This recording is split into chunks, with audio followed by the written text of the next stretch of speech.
Hey everyone, it's Mark again here with another course review. This time I'm looking at the hill course at Devens Disc Golf, which has two different courses, the hill course and the general course. I've also got Amina here on this review. She doesn't even know it. She's just living her best little cat life down there. So we're going to be talking about the hill. I will probably review the general at a future time, but I haven't actually played the entire course. I played the hill a few times, both before and during a tournament in which we also played a couple holes of the general, but I haven't seen the rest of them. So the hill is a fairly well-reviewed course in Devens, as I said, up here in Massachusetts, and I have some mixed feelings about it. The first note, though, I want to make is that it definitely lives up to its name. It is built on, over, not through, but around, over on a hill, and that presents some interesting design challenges when you're designing a disc golf course when you have a large hill to work with, a hill that is the size, essentially, of a disc golf course.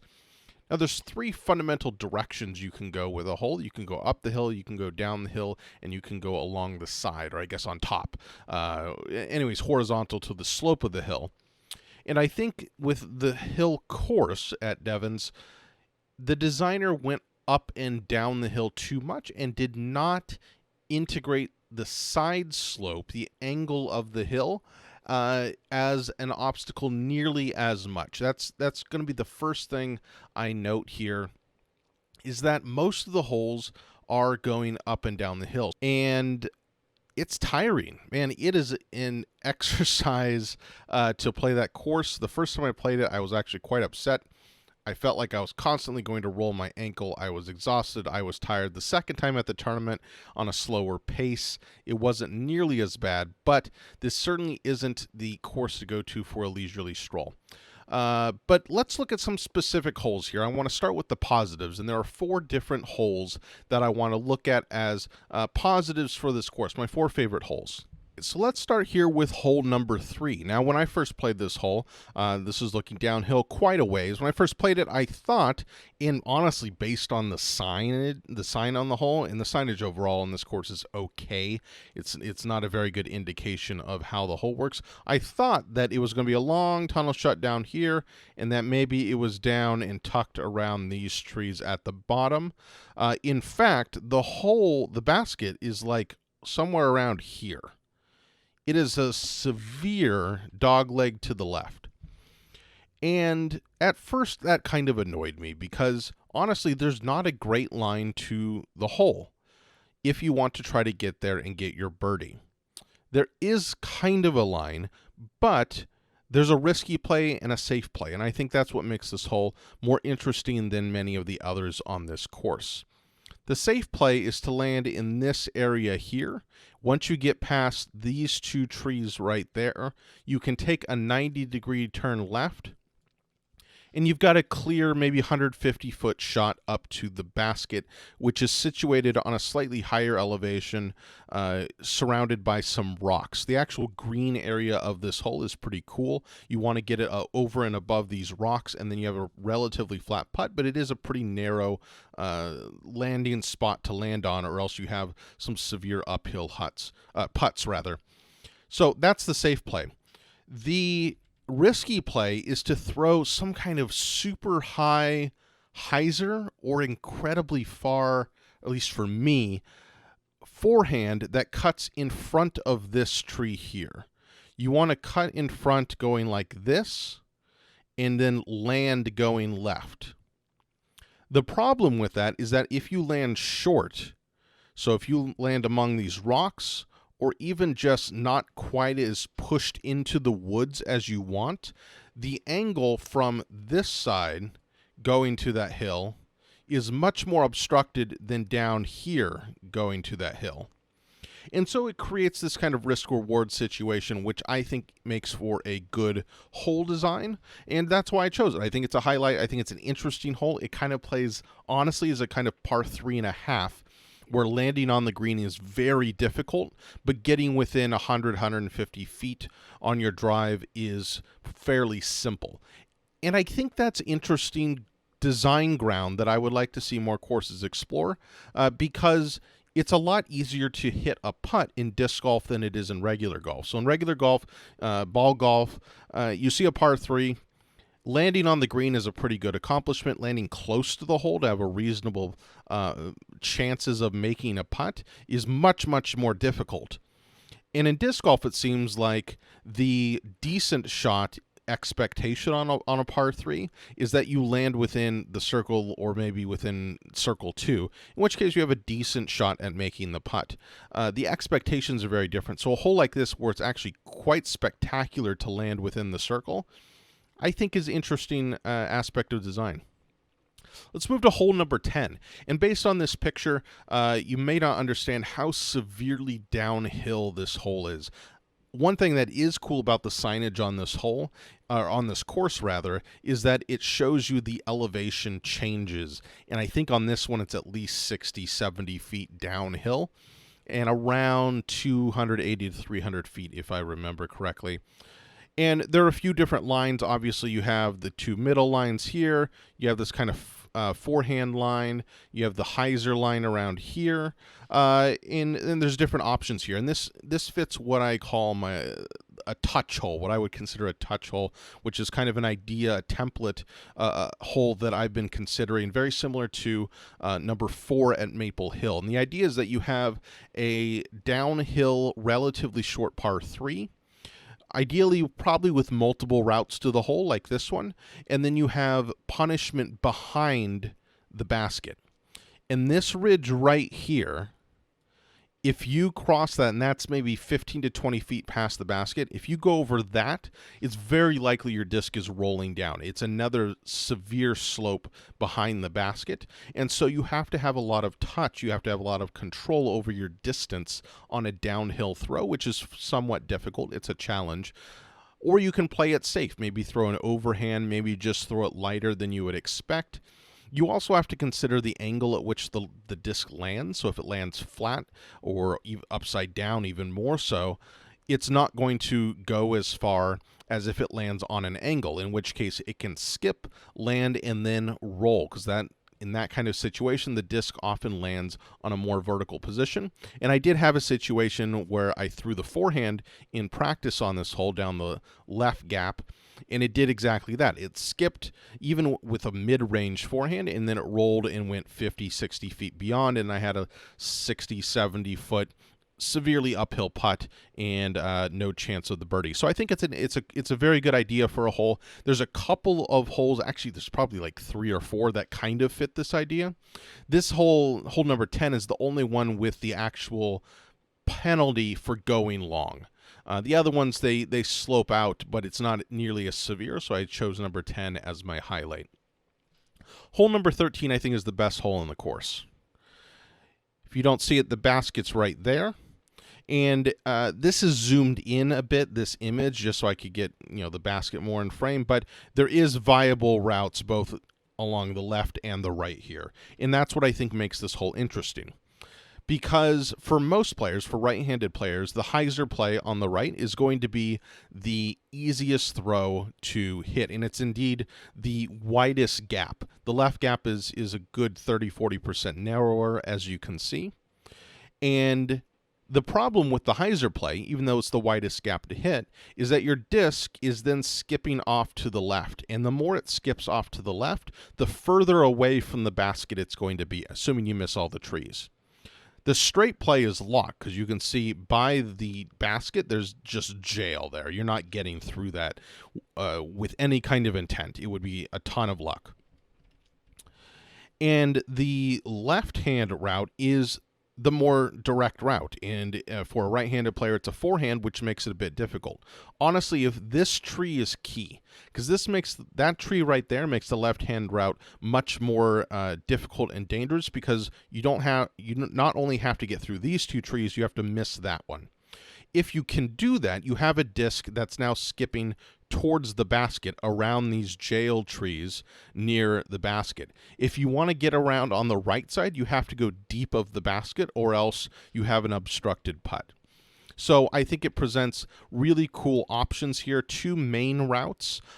Maybe the ideal play is throwing a huge flex forehand that turns left before skipping right near the basket, which if you can do that, great. You've managed to throw a difficult throw. So it's just a really nice hole in that the easiest gaps to hit, the easiest routes, result in the worst angle that the disc is skipping when it lands. It skips away from the basket.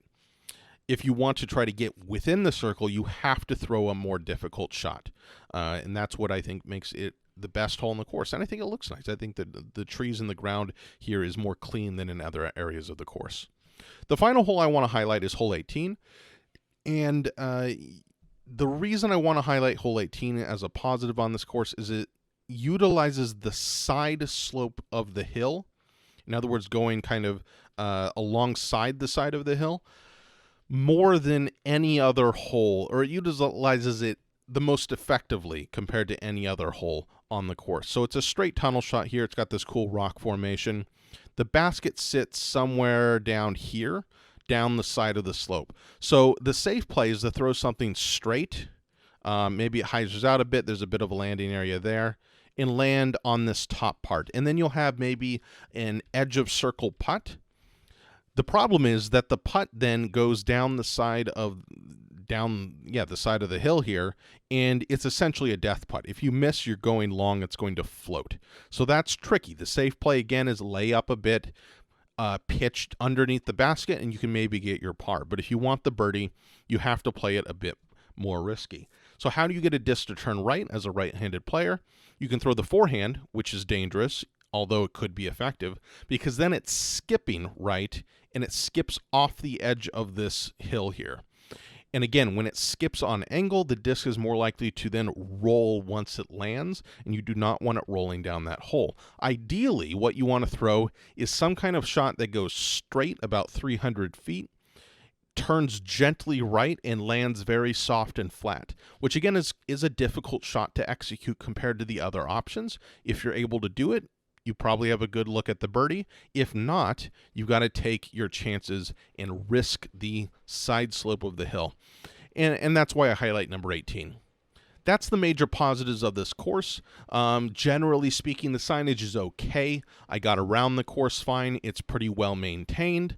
Pretty good standards. There's no major flaws in how the course is maintained and such. But in terms of design, those are my 4 favorite holes. Let's look at now at some of the negatives. And the first thing you'll probably have already noticed is that this course is essentially a bunch of tunnel shots. So let's look at some of these. Here's a tunnel shot up the hill. Got to get up the hill. The basket's up there. There's not much to the shot. You execute it or you don't. Hole number 12, a similar thing. You have to throw a hyzer. The basket is actually somewhere down here, so you have to throw a hyzer through this tunnel. There's a mandatory you can't go straight. And if you get through the trees, you get through the trees, and maybe you have a putt. We've also got hole number 16 here, which is another one of these drop-off ones, but you throw it down there. It flattens out at the end. So there's not a huge penalty for going long unless you go severely long. You just have to throw something relatively straight off this cliff here, and then they've even got ropes here to help you down because this is the most severe drop-off on the hole. It's this New England style of design that doesn't have a lot of thought to it. It's execute this shot. If you do, maybe you have a look at the birdie. If you do not, you've hit some trees, you're scrambling. A course entirely made of that becomes a little bit uninteresting, a little bit dull, and that's why I highlight this as a negative. The final one here, I took this picture not knowing where the basket was until later. The basket's actually up here. I thought it was maybe in this rock formation right here. So I thought, oh, maybe there's a route here. Maybe there's a route here. You have options. No, it's up there. You got to throw something skipping left. If you're down in the bottom, you have a 20 to 30 footer up the hill. It's, again, you execute the shot or you hit a tree. There's not really much there. You see it, you throw it. The other negative I see in this course, and that I probably will mention in many other course reviews, is that there's a lot of these kind of filler holes that just take up space that, in my mind, feel like they're only there to make the course 18 holes. So let's look at hole number 2, for example, which is like 135 feet, maybe 160 feet. Just a straight, not really anything going on here. Same with hole 9. This one's like 120 feet. This is like a jump putt for most people. Straight down the hill, you got to hit the gap. There's not really any other options. But what's interesting about this hole? Nothing. It's sure, maybe it's something to get a birdie on and feel excited about, but you shouldn't design a course around par being this kind of ideal. It should be challenging on its own merits and interesting on its own merits, and then you can adjust the par as needed, because the idea of par is ultimately arbitrary. If you want to make a course that's beginner-friendly, have beginner-friendly tee pads that are further up on the hole that provide interesting challenges in strategic decision-making on their own, rather than inserting these tiny holes that aren't particularly interesting to the rest of us. They're more of an annoyance, even for like an 820 rated player like me, where I feel bad if I don't birdie this hole.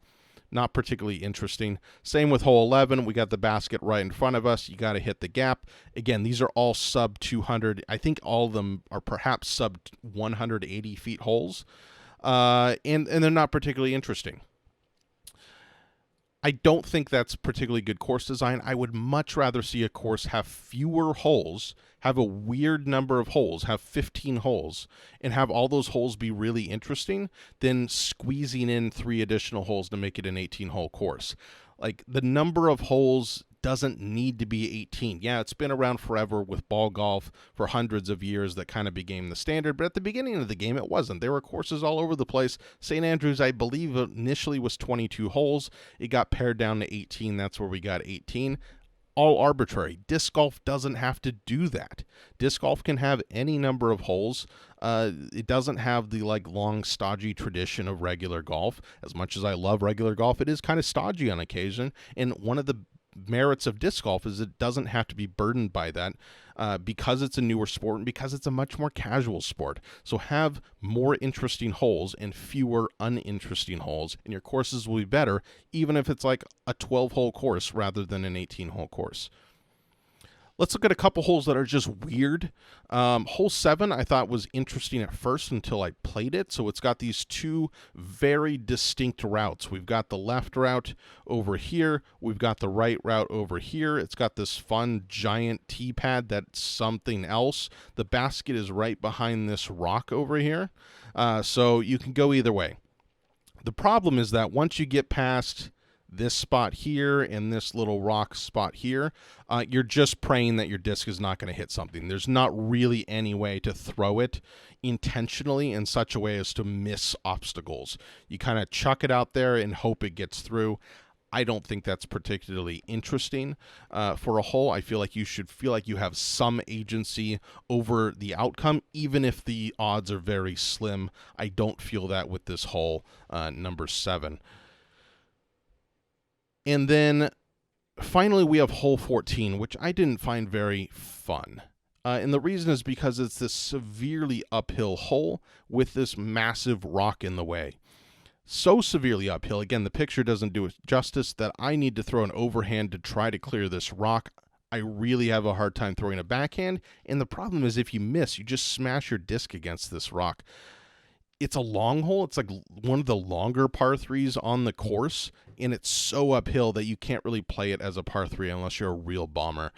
I don't think it's particularly interesting to have a rock here as an obstacle right in front of you. In fact, there's an alternate tee pad on the side that I suspect they put there by popular demand, because this isn't a fun shot to make. At least for me at this point, I didn't like it.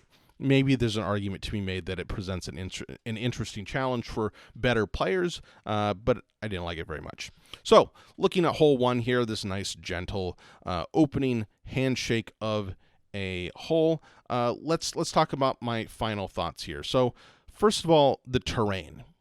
As I mentioned before, it's not only up and down this hill, it is covered in these small rock formations, bits of rock roots are very exposed. You have to be very careful not to roll your ankle on this course. My ankles were so sore after playing every time I played it. I don't think it's a particularly pleasant walk, but a course doesn't have to be a pleasant walk for it to be an interesting course.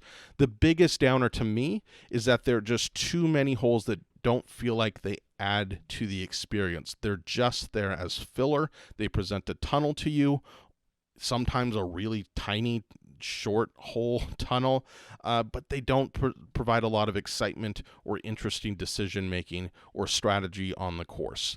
I think overall it's a fairly mediocre course. I don't dislike it, but I don't particularly like it either. And I wouldn't be thrilled if this was my backyard course. Based on what I've seen of the other course at Devens, though, the general, I think perhaps it has a bit more merit and a bit more of some interesting variation. Decision making has more par fours, which I find exciting. And I'm going to try to go out and play that course a few times and get a review of that one. So in the end, I'm going to give the Hill at Devens 2.5 stars. As I mentioned before, my star rating I'm going to be pretty strict on. I'm going to be pretty stingy with the stars. A 3 out of 5 indicates to me that I think that course, I would be happy if that was my home course. I'd be very happy. I feel like it would challenge every aspect of my game. It'd be fun and interesting. I think this falls a little bit short. It has some interesting holes, but it has too many holes that are just point and shoot, and that gets old after a while. And then the terrain itself I don't find particularly pleasant. So overall, 2.5 stars for the Hill. Thanks for watching the review. Don't forget to subscribe, like the video, comment if you disagree, if you agree. I want to hear some discussion about disc golf course design. I'm finding it super interesting to think about and talk about. And stay tuned for the next video, which will probably be another course review. Thanks.